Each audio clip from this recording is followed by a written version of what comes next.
Ну, дивись, при цьому ж ми маємо ще одне протистояння, яке вже не є таємним. Це заруба Федорова і Сирського.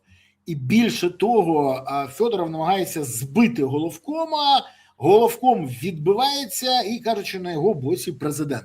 Там взагалі така заруба незрозуміла. Мені здавалося, що Федоров повинен займатися питаннями мобілізації, які йому доручив Зеленський, і питаннями вирішенням забезпечення ЗСУ, але поки там конфлікт особистий. В мене не є жодної симпатії ні до кого з цієї компашки, але скажи мені, будь ласка, це ж у воюючій країні відбувається, я ж нічого не помилився. То чого можна досягнути при таких полярних позиціях? І що варто робити, щоб отримати бажане?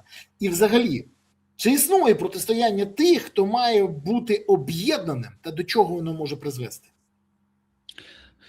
Ну, дивися, питання об'єднуватися заради перемоги, звичайно, воно гостро стояло і стоїть, і буде стояти, але дуже багато українців перемоги не можуть об'єднати. Вибач, перемоги де? На виборах чи у війні? Бо це різні речі. Генерал Залужний колись сказав, що спочатку треба закінчувати війну, а потім думати про вибори. Бо можна так закінчити, що ніяких виборів не буде. І це лежить на поверхні. Але ці ж сконцентровані на іншому, і ми це бачимо.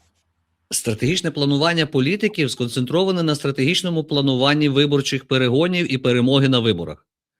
Стратегічне планування країни, яка воює, має бути сконцентроване якраз таки на перемозі у війні.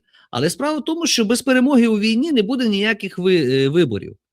Однією із перемог, яких нам можуть втюхати, це от мір любою ціною і сошлись посередині.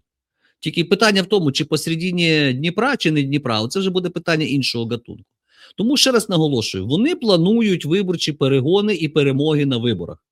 Хтось хоче грати, я от ура-патріот, я не втік, і я от тут з вами до кінця, і з Єрмаком разом. Ну, Єрмака нема, потеряли, ніхто не замітив потерю бойця. Ще раз наголошую, потоки і все остальне залишилось.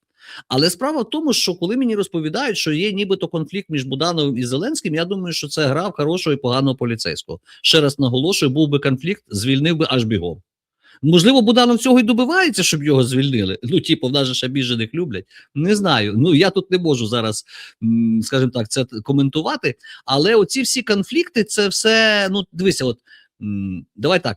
Сирський головком Збройних сил України. От ти називаєш Міша Федоров хоче збити Сирського. Ну, чесно кажучи, поки Сирський був під коректуванням Залужного, це був один Сирський. Сьогодні це зовсім інший. Чи влаштовує мене та політика, коли фактично в армії командирів, кращих командирів, поділили на людей Залужного і незалужного. Да? Там у нас ще є опортуністи, ще є, яких ніхто не оцінив. Ні Федорович, ні Сирський. Да? Але ще раз наголошую, тобто Сирський, людей Залужного, ну всіх, немає їх на бойових конкретних посадах. Люди Залужного, це, я вважаю, комбриги першої хвилі, які відбили удар. Де вони сьогодні? Хтось про них чує? Генерали, командуючі родів військ. Давай відверто казати. Ну, я ще раз кажу, я для мене особисто, тобто він поділив це. І питання в тому, що Федоров хоче збити Сирську. І в мене таке запитання до мальчика Міші, який ніде ніколи не служив, не воював, а яку кандидатуру ти пропонуєш вмісто нього? Ну, ти, якщо хочеш щось, когось прибрати, то сказати, що от ось цей чоловік буде кращий. А Вибач, я тебе перебив, в нього є кандидат, який би був орієнтований на нього. І тут в мене питання, а нахрена нам потрібен головком, який орієнтується на міністра оборони, а не на перемогу у війні? Що це таке? Що це за лоялізм? Я коли це почув, я випив воздух. Борислав, ну ти Міша так і не змінився. Він як колись був продавцем пігулок для схуднення, так і залишився їм. Хоча посада стала вище. Розумієш, оцей меркантилізм, який я бачу, до речі, ми через деякий час поговоримо про його, не так, про відношення деяких компаній по виробництву дронів до Міші. Тому що це стало причиною уваги деяких структур, і зовсім не українських. Ну, я думаю, що ми за це поговоримо, і ми ж, звичайно, не забудемося про цей спецзв'язок, через який там яких впіймали там на 60 мільйонах грошей. На 600 мільйонів грошей. Ні, я чув 62 мільйона, це те, що було, ну, типа, не загальна сума. Ну, можливо, зараз не буду сперечати. Переплата була 600 мільйонів.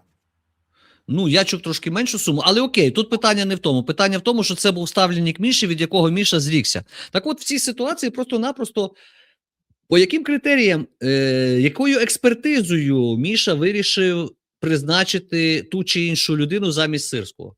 Він що в нас, розбирається в стратегічних плануваннях, що може оцінити якості того чи іншого майбутнього головкома?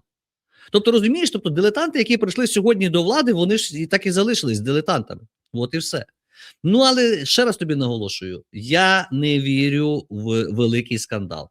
Молоді дарування Арахамія, Міша Федоров і Буданов, фактично це їхніми качаннями було прибрано Єрмака.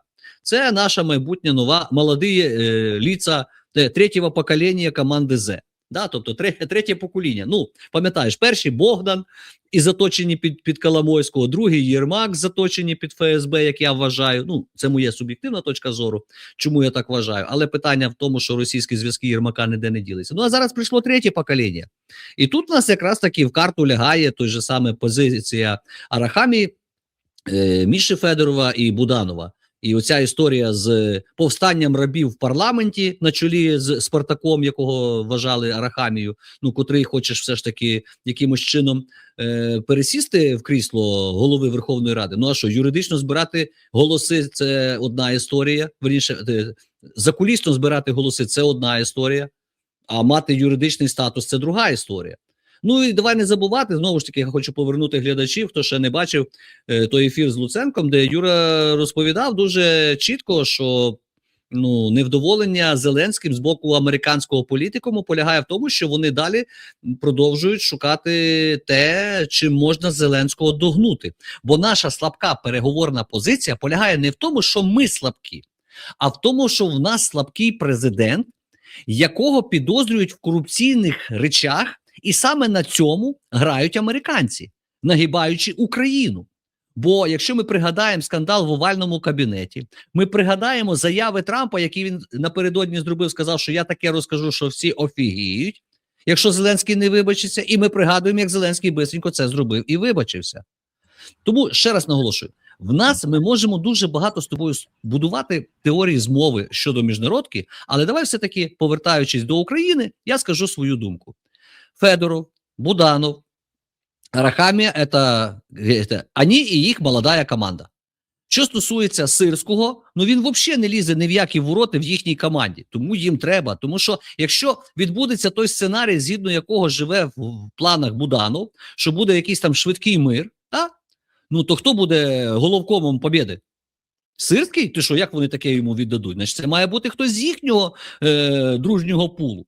Тому це теж такий сценарій може бути. Це не то, що Лапін сидів, там, знаєш, там, і йому там агент Циплаков щось там настукав. Да? Тобто це ми можемо просто зв'язати в кучу ці всі заяви. Але ще раз наголошую, чи подобається мені Сирський? Я до нього відносився більш-менш, скажімо так, в межах підпорядкування, зрозуміло, командир сухопутки.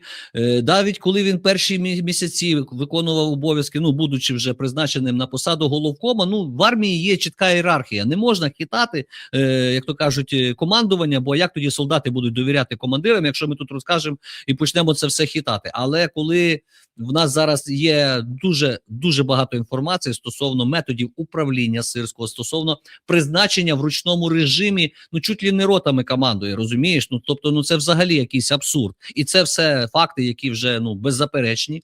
Коли Сирський створення оцих штурмових військ в противагу ДШВ, ну, тобто, для чого? І зараз є заяви дуже багатьох командирів з приводу колосальних втрат, а я, чесно скажу, я недавно спілкувався з людьми, які відповідали за певні комплектування підрозділів, великих організмів, скажімо так. Ну, людина вже уволилась, якщо дасть інтерв'ю, то було б, звісно, суперово. Поки що не буду забігати наперед, але я би хотів, щоб хтось з журналістів, можливо, навіть з ДБР, зробив офіційний запит по деяким підрозділам щодо втрат. По тим підрозділам, які зараз у всіх на слуху, щодо втрат і принципу комплектації та доукомплектації. Тобто, якщо в підрозділі є втрати, то ми знаємо, да, у нас ж комплектація людей дуже мало на лінії фронту, да, там є деякі підрозділи, там про 50% комплектування тільки мріють. Але є певні підрозділи, які мають завжди 100%. Тобто, от скільки от загинуло в них, їм зразу нових прислали. І ця історія, вона не має права замовчуватися. У нас, я навіть, ти знаєш, от нещодавно допомагав дівчатам, мотоциклісткам, збирати на круча для пацанів в 425-ту в скелю. Ну, вроді би, нормальна, богоугодна справа. І знаєш, і тут я дивлюся, заяви, підрозділ построїли, шикування для того, щоб спростувати заяви Стерненка щодо великих втрат. А я вибачаюсь, а в нас шикування вже дозволені стали? Тобто, розумієш, виставили бійців, техніку, вистроїли, зробили гарну картинку, і хтось там вийшов, сказав Стерненкові, ти там не прав, ти неправильно там все зрозумів, не дивися російські канали. Ще раз наголошую, я зараз не про сам підрозділ, а про принципи спростування інформації. Вишикувати можна, оказується? Я ж не знав. Тим більше ми знаємо, що цей підрозділ, він же ж недалеко від передової, це ж не то, що якийсь там тиловий десь далеко. Тобто прилетіти могло в будь-яку секунду. А хто порушив наказ головкома Сирського і провів таке масштабне шикування для зйомки відеоролика? Тобто в мене є запитання? Є. Ще раз наголошую. Тому Міша Федоров і його експертна оцінка, хто хороший, хто поганий головком, мене абсолютно не цікавить. Тому що з нього експерт в контексті стратегічного планування бойових операцій, вибачте, як з говна пуля. От і все. Тому що, що я можу ще сказати? Хай розбереться вон з розкраданнями, хай розбереться з тим, що зараз відбувається в системі контролю якості продукції для військових підрозділів. От, бронежилетів, касок, це ж його парафія. Я вважаю, що взагалі оце питання сили логістики, питання забезпечення, питання мобілізації, це є прикуп Міші Федорова. Це його має, він це має робити. Армія має займатися тільки воювати. Воювати тим, що в неї є, воювати тими, хто до неї прийшов, чи мобілізований і так далі. А тилові підрозділи мають забезпечувати. І Міністерство оборони саме до такого відноситься. Ну, але це вже питання такого гатунку іншого. Отже, Буданов, вважаючи, що скоро буде мир, бо він дуже подобається Трампу і Трамп цього хоче, зробив свій крок, вийшов на арену. Ми розцінюємо цю історію як, я розцінюю цю історію як ймовірний початок політичної кар'єри самостійної. Конфлікта між Будановим і Зеленським я слабо вірю. Бо, ще раз наголошую, Зеленський – це не та людина, яка буде з конфліктною людиною в одній хаті перебувати. Його просто звільнять так само, як і всіх. І, можливо, цей сценарій буде розіграний якраз таки, коли вже буде наближатися дійсно якесь перемир'я. Бо, наголошу, при перемир'ї вибори президента робити можна. Парламентські – ні, а президентські – можна. Оце от така історія. Дивись, маленьке уточнення. І ти не правий по сумі по Держзв'язку, і я не правий. НАБУ повідомила про викриття масштабної схеми розкрадання коштів у Держспецзв'язку. За даними слідства, один з керівників департаменту організував постачання техніки за завищеними цінами. У результаті країна придбала 400 дронів G-Mavic 3 та 1300 Autel Evo Max 4T за цінами вище за ринкові на 70-90%. Шкода заподіяна державі 90 мільйонів гривень.